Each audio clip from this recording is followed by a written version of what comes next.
so they wouldn't breed because they don't breed close relatives generally. So they just did a reintroduction to Iowa Royal too. That's been relatively new, just a handful of years. So they had to reboost the population if they wanted to keep them going, or wait for the lake to freeze again, which may or may not happen in our lifetimes, So when they reintroduce them, this is one of the sticking points about the reintroduction to Yellowstone. A lot of people that were against it were saying that they reintroduced a different size wolf, that they reintroduced wolves from Canada. Yeah. Is that true?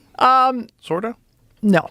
So No. in my book, I've got a chapter called Slaying the Super Wolf. And so people call these wolves super wolves because they say that they're not native. They're Canadian super wolves and they weigh 170 pounds, and it goes on and on and on. But I documented a wolf that I caught in the Glacier Park area, Wolf 8551, and we just had VHF collars. We didn't have satellite collars in those days. And she hung around for a while, and then she just disappeared.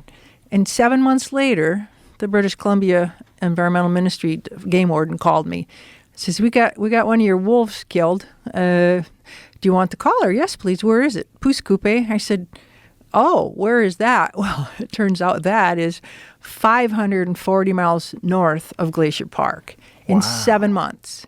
So we didn't know if the farmer shot it in July. If they hadn't shot it, we would never have known what happened to her.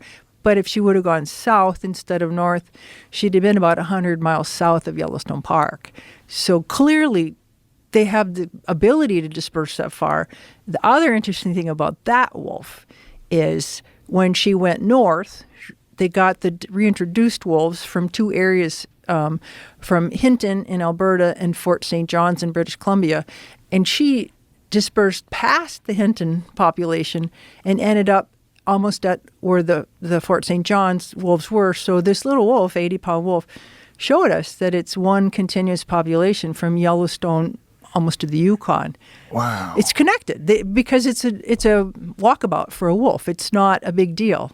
We just didn't back then we didn't have the tools to document kind of those long dispersals. But I just read this week that a wolf that showed up in Colorado that was shot this year, they just did the DNA on it apparently pretty recently, and it was from the Midwest.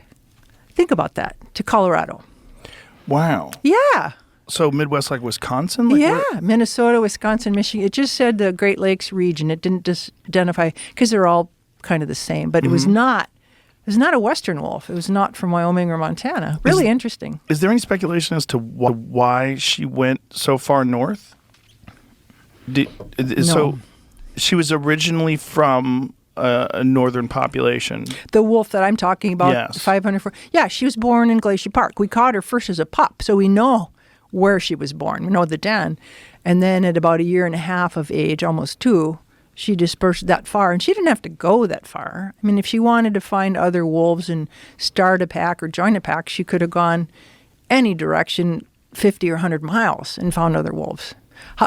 You know what? If you tell me why wolves do what they do, and I'll buy a lottery ticket. I mean, I don't know how these things work. I just don't know. So is that common that they would travel that far? It's becoming more and more common. So now that we have satellite collars, we've been using those for years, we can track them without having to stay in touch physically with them. In the old days, we just had VHF collars, and you had to physically be there within range, like from an airplane, or track them. But now that we got satellite collars, I mean, my gosh, we got wolves going from Washington to Montana, and one of the wolves from Wyoming went all the way down to Arizona to just north of the Grand Canyon. Wow. With the satellite collar, was tracked, and then